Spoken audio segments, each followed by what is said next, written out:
Oui, c'est une chouette formation. J'ai commencé à te suivre sur d'autres réseaux et il y a des choses qui m'ont interpellée.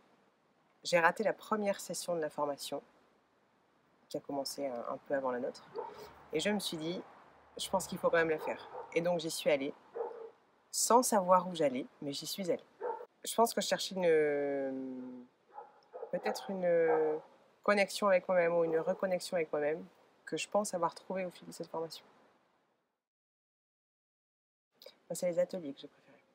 Parce que c'était un moment de partage, d'une part, de retour d'expérience, d'échange direct et assez pur entre les différents participants qui étaient là, et du coup, toi et Claudine qui étaient là également. Alors, le côté formation en vidéo, enfin, qui fait aussi partie de la partie, on va dire, théorique de l'accompagnement, est importante parce que ça te donne des pièces de départ et des éléments de réflexion, d'appropriation, etc.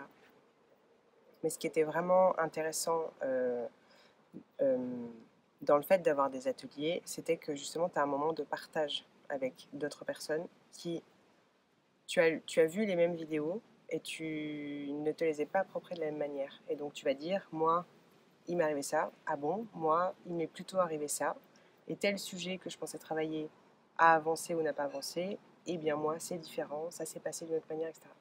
Et donc cet échange est très enrichissant.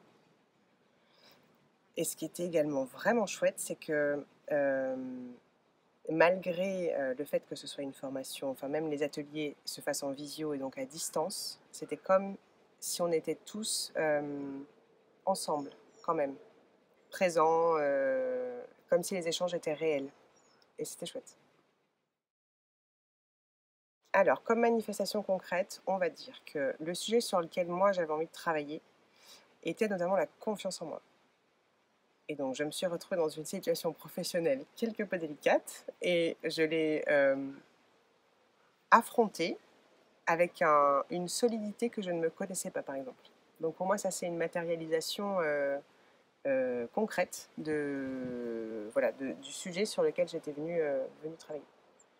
Après, il y en a eu d'autres, quand même, qui n'étaient pas du tout dans les sujets que j'avais choisi de travailler, mais qui se sont quand même matérialisés, notamment au niveau financier, puisqu'il y a des choses qui se sont débloquées, ou après au niveau relationnel, notamment en famille, où il y a des choses qui se sont amorcées différemment par rapport à ce que c'était jusqu'à présent. Je crois que la lampe, c'est un train dans lequel tu montes, ou tu ne montes pas, mais si tu y vas, tu montes et tu pars. Tu sais pas forcément où tu vas. En revanche, tu pars.